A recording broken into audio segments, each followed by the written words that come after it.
inflación en Estados Unidos durante el pasado mes de mayo se redujo a tan solo 4%, una cifra por debajo de lo esperado por el mercado. La inflación subyacente, que es aquella inflación excluyendo alimentos y energía, se redujo a 5.2%, una cifra también ligeramente por debajo de lo esperado. Y es que, de acuerdo a esta nueva información, parece que las medidas tomadas por la Reserva Federal de los Estados Unidos está teniendo impacto en la reducción de la inflación. Cabe recordar que en junio pasado la inflación alcanzó a 9.1% y actualmente se encuentra ya por debajo de la mitad de ese número que alcanzó durante la fecha antes señalada. Esto ocurre en víspera de la reunión de la Reserva Federal, que tendrá que decidir si hace una pausa o aumenta 25 puntos a su tasa de política monetaria.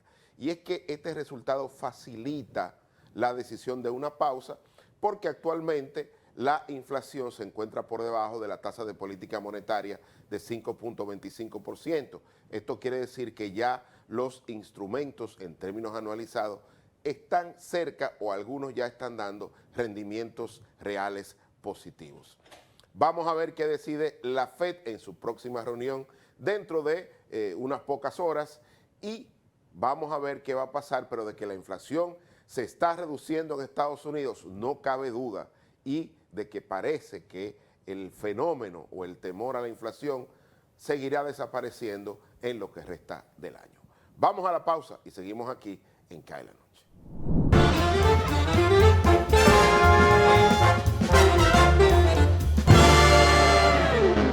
Tenemos un propósito que marcará un antes y un después en la República Dominicana. Despachar la mercancía en 24 horas. Estamos equipándonos con los últimos avances tecnológicos. Es un gran reto, pero si unimos nuestras voluntades, podremos lograrlo. Esta iniciativa nos encaminará a ser el hub logístico de la región. Es un propósito donde ganamos todos, pero sobre todo, ganamos como país. Despacho en 24 horas. Juntos a tiempo. Dirección General de Aduanas. La televisión llegó a nuestras vidas. Inició sin color, pocos sonidos, pero llena de emociones. La calidad de la imagen evolucionó junto a nosotros. Rompió todos los esquemas de lo que parecía posible. El mundo continúa evolucionando. La televisión también. Brindándote las mismas emociones de siempre, ahora en la palma de tu mano. Win TVO, televisión en línea gratis, donde quiera que estés. Sí, sabemos lo difícil que es manejar un centro educativo y administrarlo con las herramientas inadecuadas puede traerte cientos de inconvenientes. Lidiar con admisiones, finanzas, calificaciones, registros y avisos suena como una tarea complicada. Sin embargo, todo esto y más puedes resolverlo de forma sencilla y rápida gracias a SAS. Con SAS, todas tus operaciones educativas y administrativas se vuelven más rápidas, eficientes y seguras. Conecta a tus docentes, personal administrativo, padres y estudiantes en una sola plataforma y gestiona todos sus procesos de forma ágil y automatizada. Cualquier persona puede manejar la plataforma gracias a su diseño amigable e intuitivo. Y si necesitas ayuda, cuentas con un equipo de soporte especializado en tecnología y educación. Que la dinámica del Ministerio de Educación no sea una preocupación para ti. SAS está diseñado para escalar y evolucionar junto al Sistema Educativo Nacional. Un sistema de gestión académica para una nueva generación. Al fin de cuentas, de eso se trata, de dedicarse a enseñar. El resto, déjaselo a SAS. ¿Listos para empezar? Eres experto haciendo que todo sea simple y funcional, acortando las distancias, llegando a donde te esperan, ganando tiempo. Y ahora serás un experto como usuario financiero. Llegó ProUsuario Digital, la solución que te permite acceder a tu consulta crediticia, realizar reclamaciones, presentar quejas y denuncias, consultar cuentas inactivas o abandonadas y mejorar tus conocimientos de finanzas personales. Accede a prousuario.gov.do o descárgala desde Google Play. Alcanza el nivel experto, el nivel ProUsuario. Superintendencia de Bancos de la República Dominicana.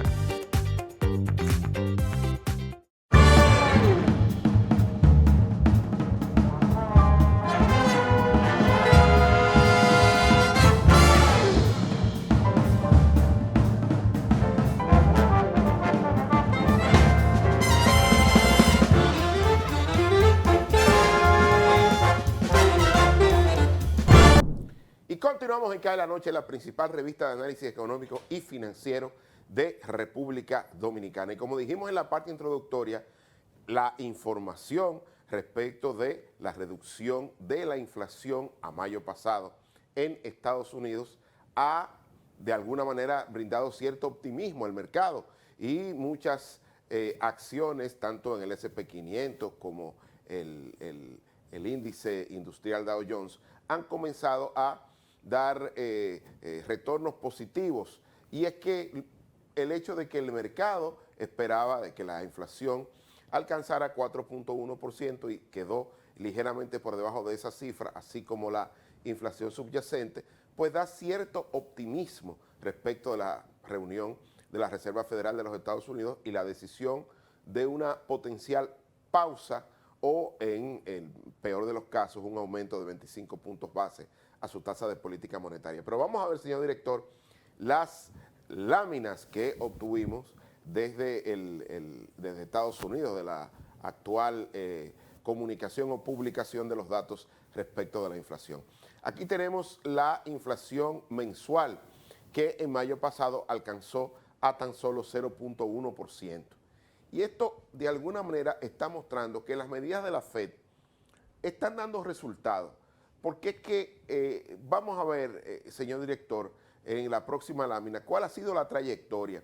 Y está claro con esta trayectoria que desde el máximo de junio del año pasado, donde alcanzó a 9.1% la inflación, fíjense que prácticamente es una pendiente descendente, lo que estamos viendo desde junio del año pasado hasta hoy, donde la inflación alcanzó a tan solo 4%, menos de la mitad de la misma cifra en junio del año pasado.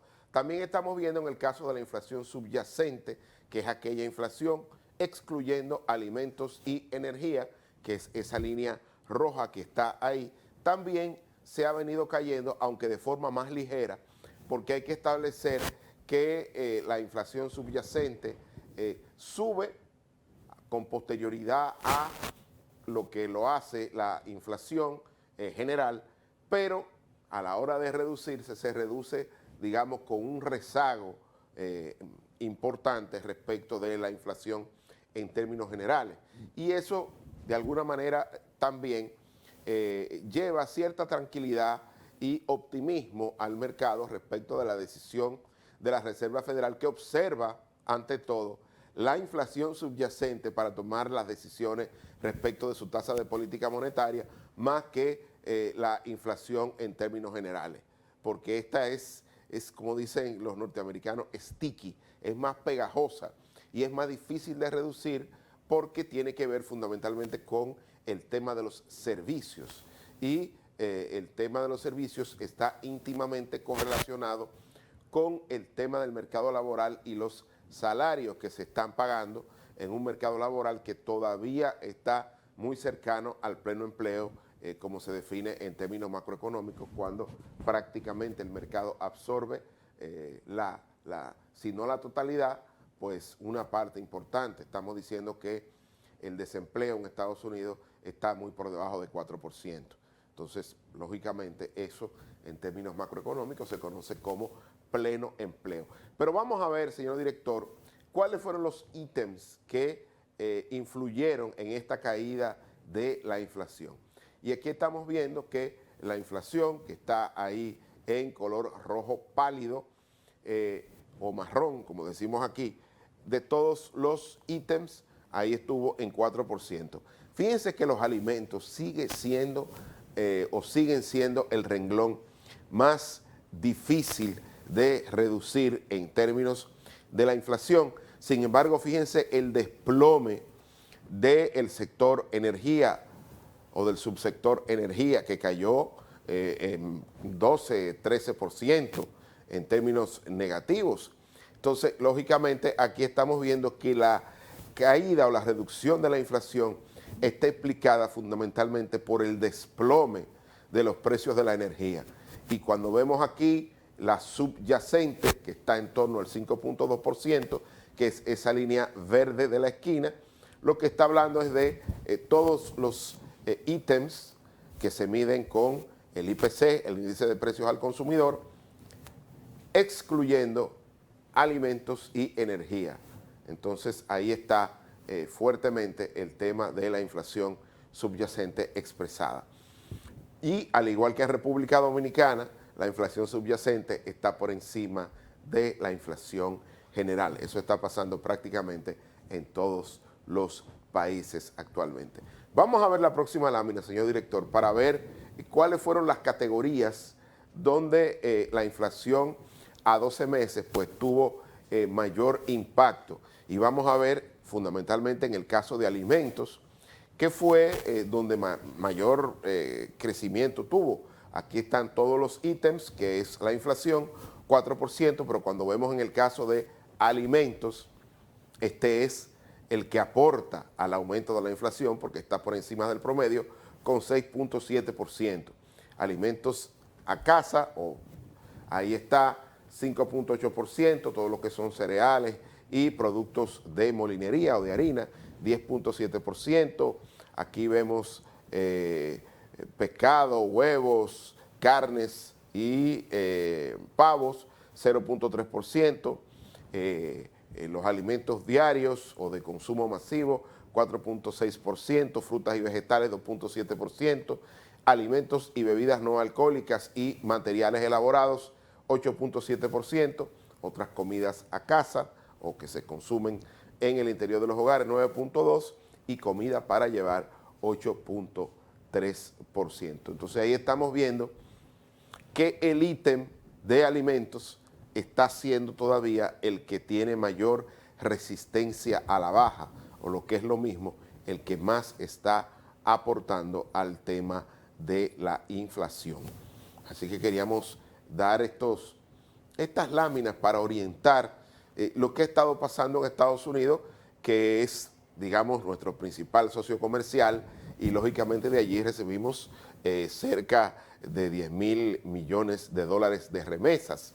Eso tiene que ver con el mercado laboral, fundamentalmente con el sector de servicios, que está teniendo un buen desempeño, pero lógicamente los ciudadanos dominicanos que viven en Estados Unidos y que envían remesas a sus familiares tienen que enfrentar la inflación y tienen que comprar alimentos y bebidas no alcohólicas y otros ítems que están dentro del índice de precios al consumidor para poder vivir en Estados Unidos, ¿no?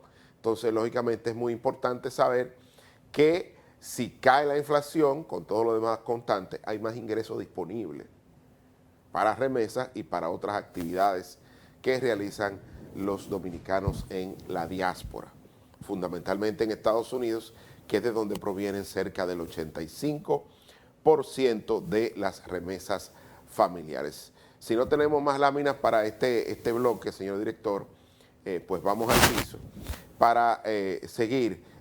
Mira qué interesante, gracias por esa lámina que nos facilita Janet Quiroz, colega y amiga mexicana, de referencia obligada en materia de economía internacional.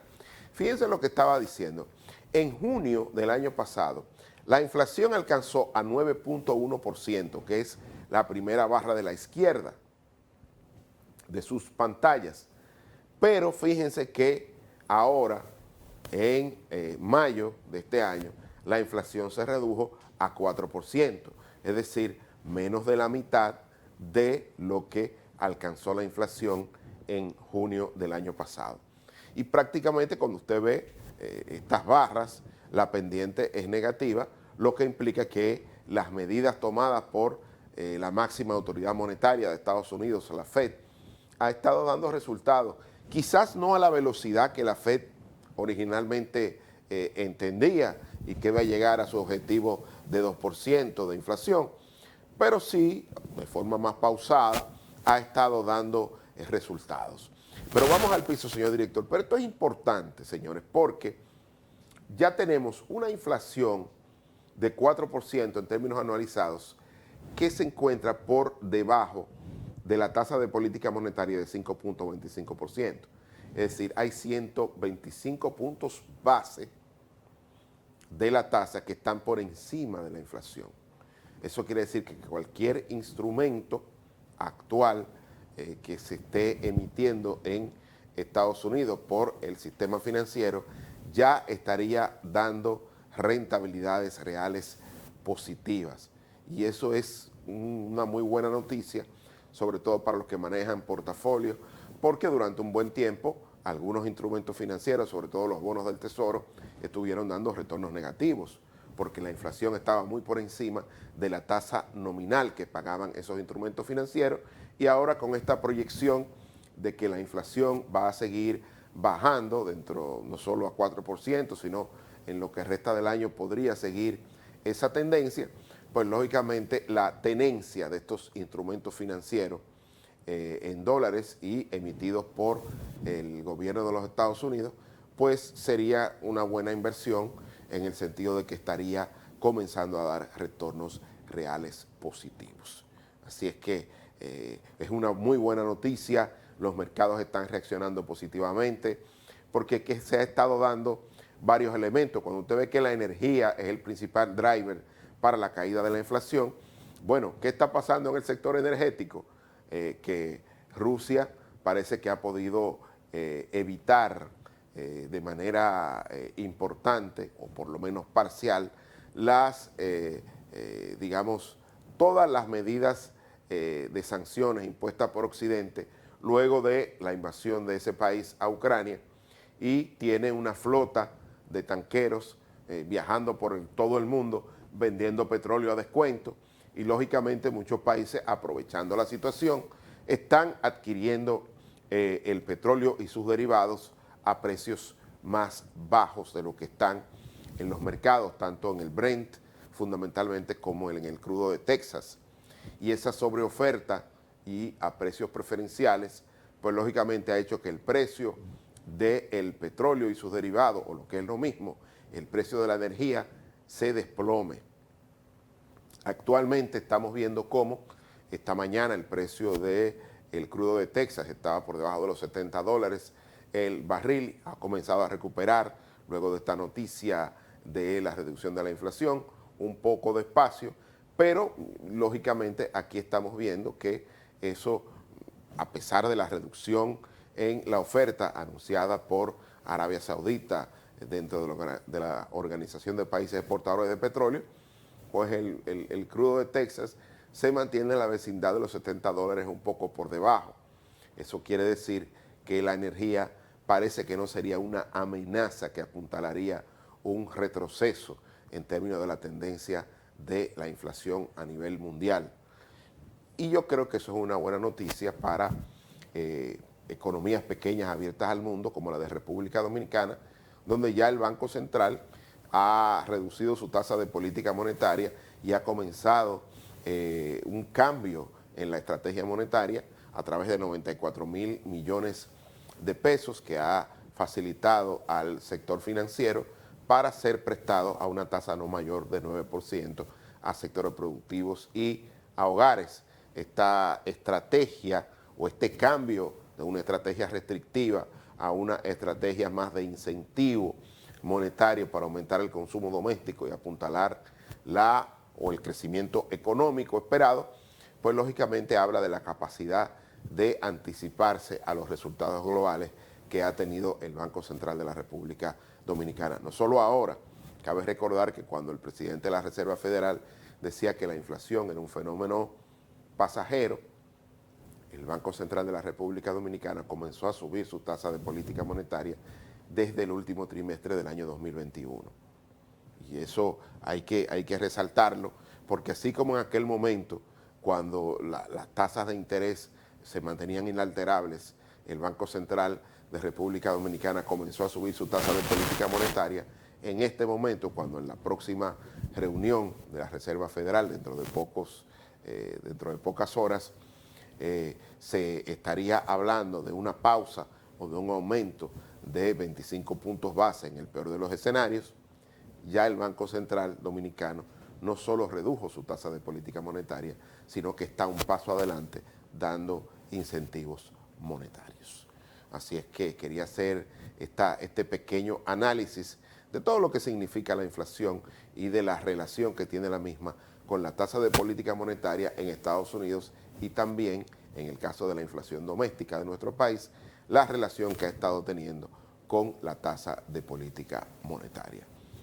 Vamos a la pausa y seguimos aquí en CAE la Noche.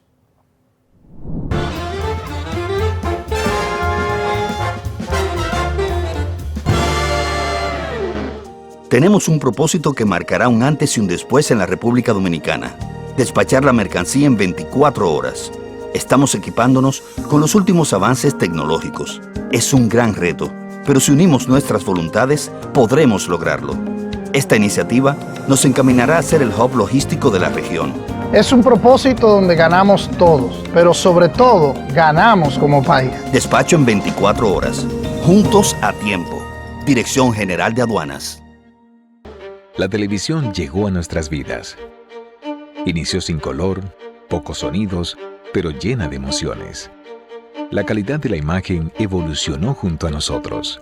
Rompió todos los esquemas de lo que parecía posible. El mundo continúa evolucionando. La televisión también. Brindándote las mismas emociones de siempre. Ahora en la palma de tu mano. Win TVO, televisión en línea gratis, donde quiera que estés. Sí, sabemos lo difícil que es manejar un centro educativo y administrarlo con las herramientas inadecuadas puede traerte cientos de inconvenientes. Lidiar con admisiones, finanzas, calificaciones, registros y avisos suena como una tarea complicada. Sin embargo, todo esto y más puedes resolverlo de forma sencilla y rápida gracias a SAS. Con SAS, todas tus operaciones educativas y administrativas se vuelven más rápidas, eficientes y seguras. Conecta a tus docentes, personal administrativo, padres y estudiantes en una sola plataforma y gestiona todos sus procesos de forma ágil y automatizada. Cualquier persona puede manejar la plataforma gracias a su diseño amigable e intuitivo. Y si necesitas ayuda, cuentas con un equipo de soporte especializado en tecnología y educación.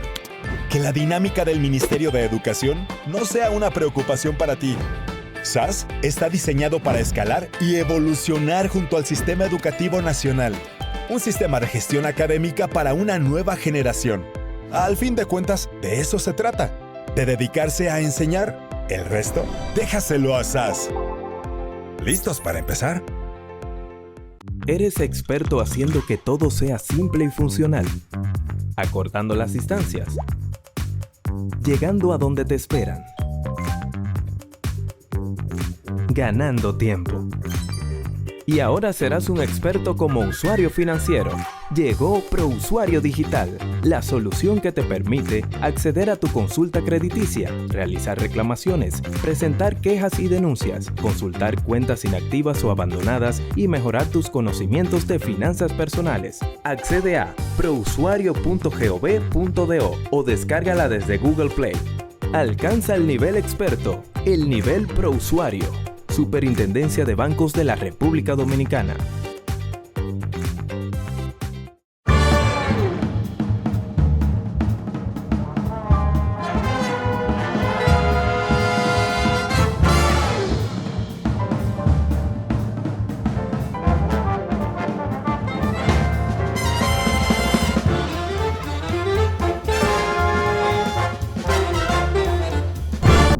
Y regresamos en CAE la Noche. En la semana pasada, el ministro de Hacienda, Jochi Vicente, depositó ante el Congreso, vía el Senado, el proyecto de ley de responsabilidad fiscal. Este proyecto de ley de responsabilidad fiscal busca mantener la sostenibilidad de las finanzas públicas en el tiempo y establece unos elementos vinculados a reglas fiscales. Entonces, las reglas fiscales es una suerte como de manual de las mejores prácticas para mantener esa sostenibilidad en el tiempo. Y aquí el señor director se me anticipó, me puso la primera lámina para compartir con ustedes y dice que una regla fiscal efectiva debería cumplir ciertos criterios en su implementación para poder corregir tanto el sesgo político y asegurar su eficiencia. Vamos a decir, los sesgos del ciclo político, pero también los sesgos del ciclo económico o los rezagos que se pueden dar en el ciclo económico y asegurar su eficiencia. La primera regla es la sostenibilidad, que esa regla busca asegurar la sostenibilidad de la deuda pública en el largo plazo. La segunda, la estabilización, que seguir las reglas no debería aumentar la volatilidad del Producto Interno Bruto, sino más bien disminuirla. La simplicidad establece que la regla debe ser de fácil entendimiento para la autoridad, así como para el público. La cuarta, de orientación operativa, quiere decir que la regla debería orientar de forma clara el proceso presupuestario. La resiliencia, que establece que una regla debería sostenerse por un largo periodo para entregar credibilidad y no debería ser fácil abandonarla luego de un shock, fundamentalmente un shock económico de origen externo o interno. Sexto, facilidad de monitorear y de enforcement. Eso quiere decir que el cumplimiento de la regla debe ser fácil de verificar y debe haber costos asociados a desviarse de las metas previamente establecidas. Entonces, vamos a seguir, señor director, con el tema de las ventajas y las desventajas de cada tipo de regla de forma individual. Vamos a leer solo las primeras tres. Cuando se habla de una regla de balance efectivo, las ventajas que tiene es que están vinculados con la sostenibilidad fiscal, que tiene una sencillez en su comunicación, tiene facilidad operativa, pero dentro de las desventajas es que puede tener efectos procíclicos. Eso quiere decir que la regla solo serviría para cuando la economía, digamos, va en crecimiento, pero cuando la economía experimente una caída o, en el caso, digamos, un crecimiento muy por debajo del producto potencial, pues no serviría para contrarrestar los efectos del ciclo económico. En cuanto a una regla de balance estructural, tiene las siguientes ventajas. Está vinculada con la sostenibilidad fiscal, presenta una función estabilizadora, pero tiene como desventajas que tiene una gran dificultad de control y monitoreo por ciertas complejidades metodológicas.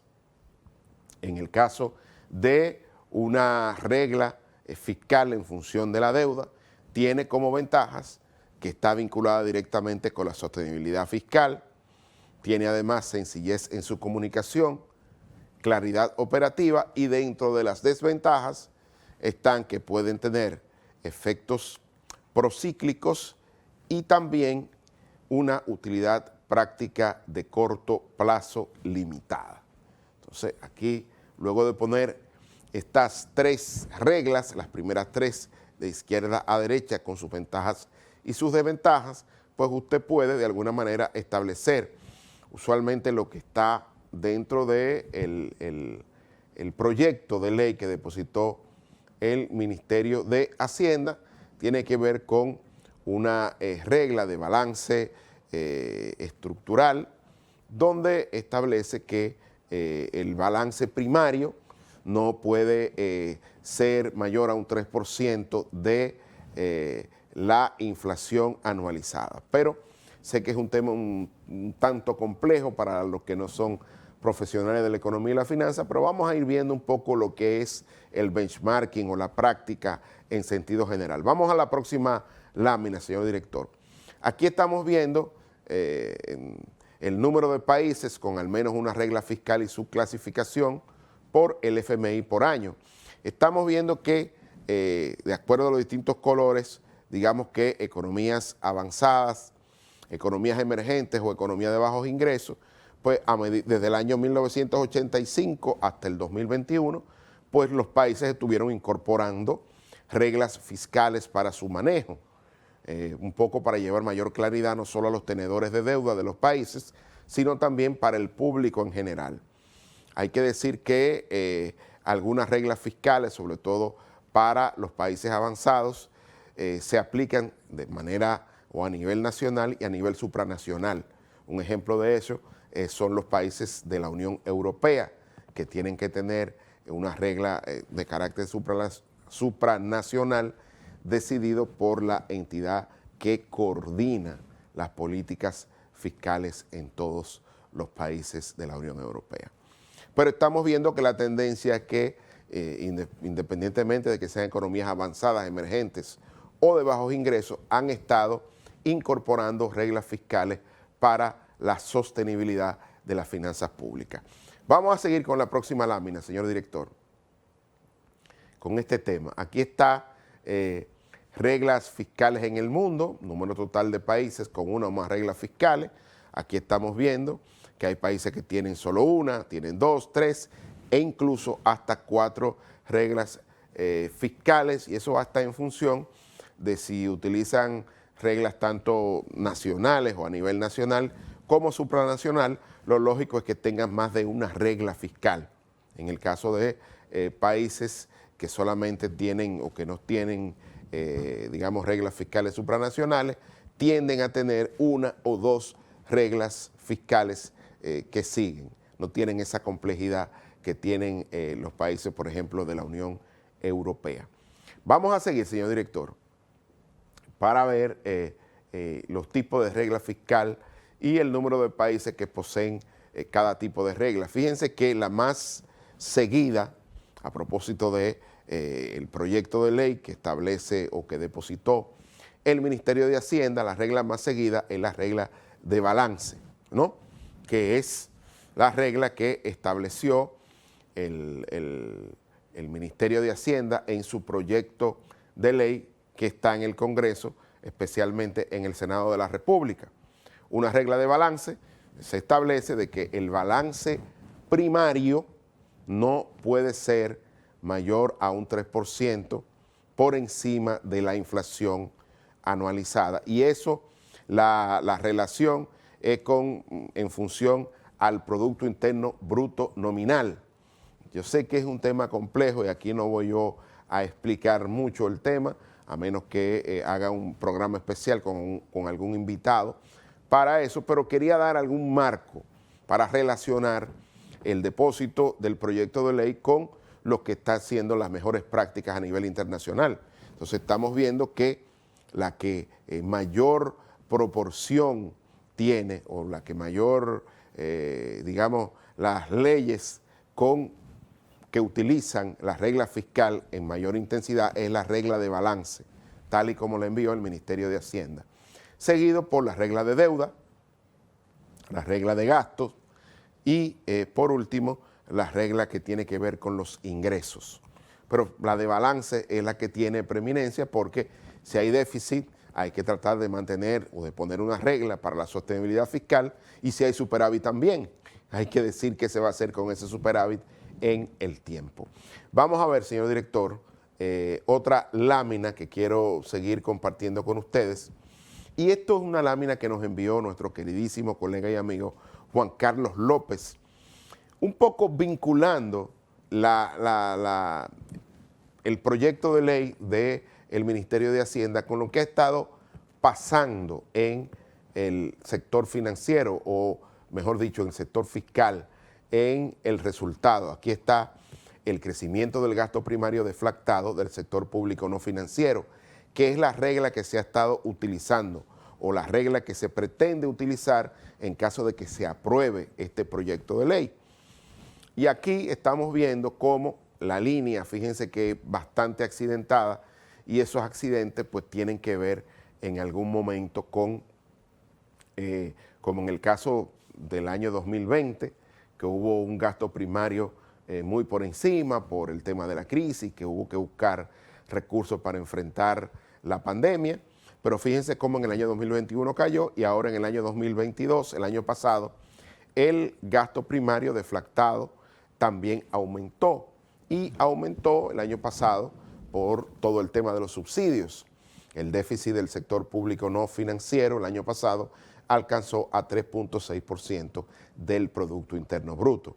Entonces, él está mirando lo que ha sido esta trayectoria, y en la próxima lámina aplicaría la regla o lo que sería en lo adelante una proyección en caso de que se aprobara esta ley de responsabilidad fiscal con la regla de balance que establece que el déficit primario o tiene que manejarse, digamos, la regla es un superávit primario no mayor a la inflación, no mayor a un 3% por encima de la inflación de ese año referida al Producto Interno Bruto Nominal. Vamos a ver la próxima lámina.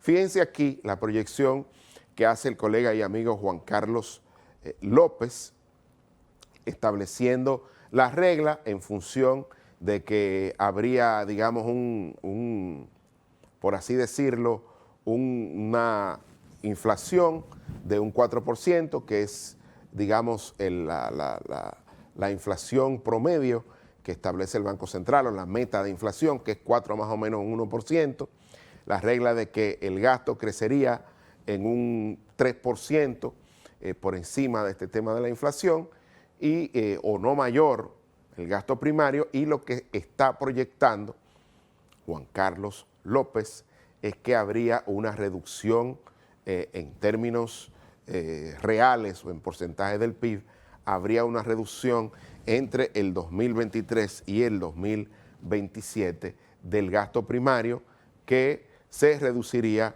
de un 18 a un 13% o ligeramente a un 12.8%. Se reduciría el gasto primario en caso de que todo se quedara igual, de que no hubiera un aumento en los ingresos fiscales vía una reforma fiscal integral, y eso de verdad que afectaría a las finanzas públicas y fundamentalmente el gasto del gobierno, tanto el gasto corriente como el gasto de capital, porque si se va a destinar, en vez de un 18.5% que se está destinando en la actualidad, se destinaría un 12,8% con relación al Producto Interno Bruto, los recursos del gobierno pues no cubrirían, digamos, o dejarían de cubrir una parte importante del gasto social y obviamente en este caso del gasto de capital, que también se vería afectado. Pero quería traer esto porque el supuesto que hay detrás es que se aplicaría la regla fiscal sin que hubiera un paquete tributario o un aumento en los ingresos fiscales vía una reforma fiscal integral. Entonces vamos al piso, señor director. Quería poner esto sobre el tapete, sé que esto va a dar mucho de qué hablar, porque entiendo la preocupación del Ministerio de Hacienda de establecer una regla fiscal, que es un deseo que viene desde la Estrategia Nacional de Desarrollo.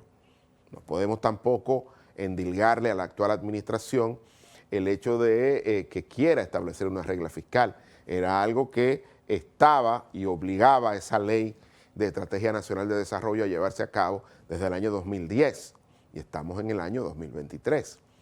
Entonces, lógicamente, creo que ha sido conteste con lo que debió haberse hecho hace más de una década y está introduciendo esta ley de responsabilidad fiscal. Pero esa ley debe ser complementada con una reforma fiscal integral, porque como vimos en este gráfico que nos envió Juan Carlos López, distinguidísimo colega y amigo, con el ejercicio que hizo de proyección, lo que va a pasar es que los ingresos, el gasto primario, ¿verdad? ¿Qué es el gasto primario? El gasto primario. El gasto primario es ingresos menos gastos más lo que se paga por el servicio o los intereses de la deuda pública. Ese es el gasto primario. Entonces, en caso de que no venga un paquete tributario, el gasto primario y que se apruebe, es decir, que se apruebe esta ley de responsabilidad fiscal y que no se incluya un nuevo paquete tributario o una nueva reforma fiscal integral por el lado de los ingresos, por lo que estaría pasando es que el gasto primario como porcentaje del Producto Interno Bruto se iría reduciendo. Es decir, que el gobierno tendría menos recursos en términos reales para cubrir gasto corriente y gasto de capital. Y lo pondría en una situación compleja, en un país donde ya el tema de todo el esquema de protección social del país, que incluiría y que incluye, de hecho, transferencias condicionadas, el tema de algunos subsidios que todavía siguen dándose en el país, verbigracia, el subsidio al sector eléctrico, que es el mayor en términos porcentuales, porque las transferencias al sector eléctrico son importantes, superan los $1.000 millones cada año. Entonces, eso pondría en una situación compleja en el corto plazo al gobierno, siempre y cuando esa ley de responsabilidad fiscal no se apruebe de manera conjunta con un nuevo paquete tributario o un aumento en los ingresos fiscales. Quería decir esto porque esta es una discusión que va a estar sobre el tapete en los próximos meses. Ojalá que en el discurso de los candidatos presidenciales se comience a hablar de este tema, porque no sería justo que se aprobara una ley de responsabilidad fiscal sin una nueva reforma que aumente los ingresos tributarios, porque como bien muestra Juan Carlos López en el ejercicio de proyección que hizo, el gasto primario se reduciría y el gobierno tendría dificultades para cumplir sus compromisos, tanto del pago de la deuda como en materia del gasto corriente y gasto de capital. Así es que ojalá y este pequeño análisis que quise traer y compartir con ustedes sea solamente el comienzo o dé pie a que se pueda abrir una discusión respecto de la necesidad de establecer reglas fiscales de manera conjunta con un nuevo paquete tributario o una reforma fiscal integral que mire tanto el lado de los ingresos tributarios como el lado del gasto público, donde se pueden recortar gastos para hacer más eficaz todo el tema del gasto público. Así es que vamos a la pausa y venimos con la parte final de Cae la Noche.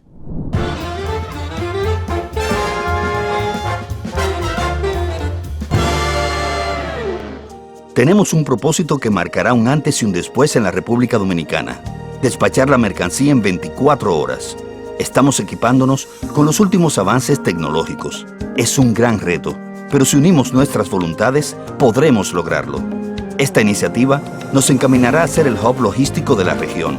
Es un propósito donde ganamos todos, pero sobre todo, ganamos como país. Despacho en 24 horas. Juntos a tiempo. Dirección General de Aduanas. Para cortar el plátano, gire el plátano 45 grados. Con precaución, haga una incisión en la cara de... No. La verdad que a la gente le gusta complicarse. Lo mismo pasa con el banco.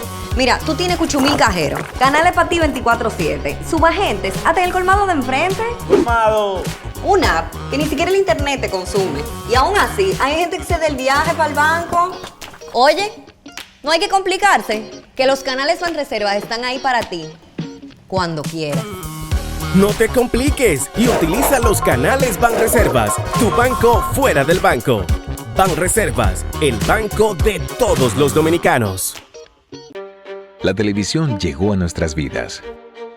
Inició sin color, pocos sonidos, pero llena de emociones. La calidad de la imagen evolucionó junto a nosotros. Rompió todos los esquemas de lo que parecía posible. El mundo continúa evolucionando. La televisión también. Brindándote las mismas emociones de siempre, ahora en la palma de tu mano. Win TVO, televisión en línea gratis, donde quiera que estés. Sí, sabemos lo difícil que es manejar un centro educativo y administrarlo con las herramientas inadecuadas puede traerte cientos de inconvenientes. Lidiar con admisiones, finanzas, calificaciones, registros y avisos suena como una tarea complicada. Sin embargo, todo esto y más puedes resolverlo de forma sencilla y rápida gracias a SAS. Con SAS, todas tus operaciones educativas y administrativas se vuelven más rápidas, eficientes y seguras. Conecta a tus docentes, personal administrativo, padres y estudiantes en una sola plataforma y gestiona todos sus procesos de forma ágil y automatizada. Cualquier persona puede manejar la plataforma gracias a su diseño amigable e intuitivo. Y si necesitas ayuda, cuentas con un equipo de soporte especializado en tecnología y educación. que la dinámica del Ministerio de Educación no sea una preocupación para ti. SAS está diseñado para escalar y evolucionar junto al sistema educativo nacional. Un sistema de gestión académica para una nueva generación. Al fin de cuentas, de eso se trata, de dedicarse a enseñar. El resto, déjaselo a SAS. ¿Listos para empezar? Tenemos un propósito que marcará un antes y un después en la República Dominicana. Despachar la mercancía en 24 horas.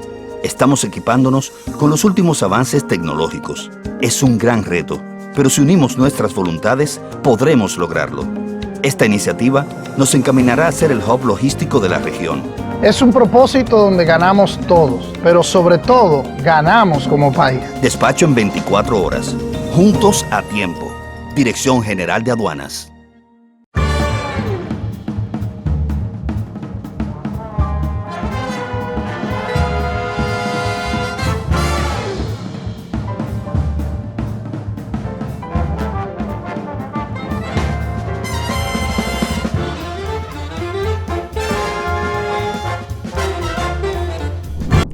El Banco Central de la República Dominicana anunció que las remesas familiares durante los primeros 5 meses de este año rondaron los 4.200 millones de dólares.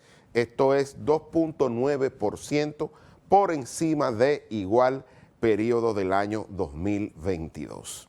Esto muestra el gran esfuerzo de la diáspora dominicana por seguir cumpliendo con el compromiso adquirido con sus familiares, mostrando la solidaridad que caracteriza y enaltece a los dominicanos que viven en el exterior, pero que no olvidan su país de origen. Vamos a ver las láminas, señor director, que nos facilita la autoridad monetaria. Ahí está que durante los primeros 5 meses, ahí está en 2023, 4.173.5 millones de dólares para un incremento de 2.9%.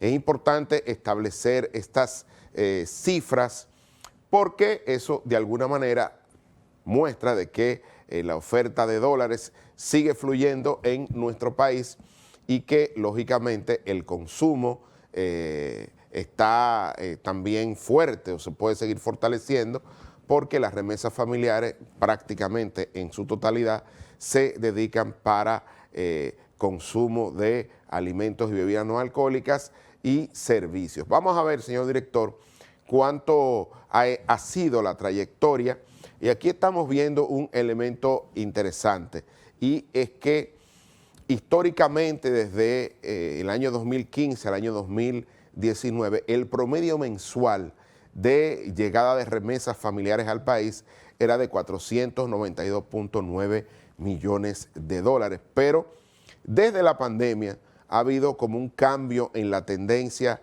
hacia el alza y ya en el año 2023, fíjense que el promedio mensual es de 881.1 millones de dólares de remesas familiares que llegan mensualmente al país, una cifra sustancialmente mayor al promedio que existía, repito, entre 2015 y 2019. Ahí está esa segunda lámina que muestra que la solidaridad, repito, de la diáspora dominicana sigue fortaleciéndose, lejos de desaparecer.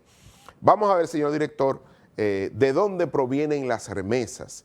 Y aquí están las remesas formales recibidas según país de origen y obviamente Estados Unidos es el país de donde provienen la mayor cantidad de remesas con 85.4% del total de remesas recibidas durante el pasado mes de mayo, seguido por España con 5.6%, Haití 0.9%, Italia 0.8% y el resto de países 7.4%. Así es que vamos al piso, señor director. Quería de alguna manera terminar con esta agradable noticia respecto de la llegada de remesas familiares a nuestro país y eso es una muestra de que el mercado laboral de los Estados Unidos, fundamentalmente el vinculado al sector servicios, sigue demandando una mayor cantidad de trabajadores y atrayéndolo vía un aumento del pago al factor trabajo, lo que es el salario, y si sigue cayendo la inflación, pues la diáspora dominicana o los dominicanos en el exterior, fundamentalmente en Estados Unidos, van a tener mayor ingreso disponible para poder seguir expresando la solidaridad con sus familiares en el territorio dominicano. A ustedes, muchísimas gracias por la sintonía y mañana nos volvemos a encontrar cuando sean las 7 y empiece a caer la noche.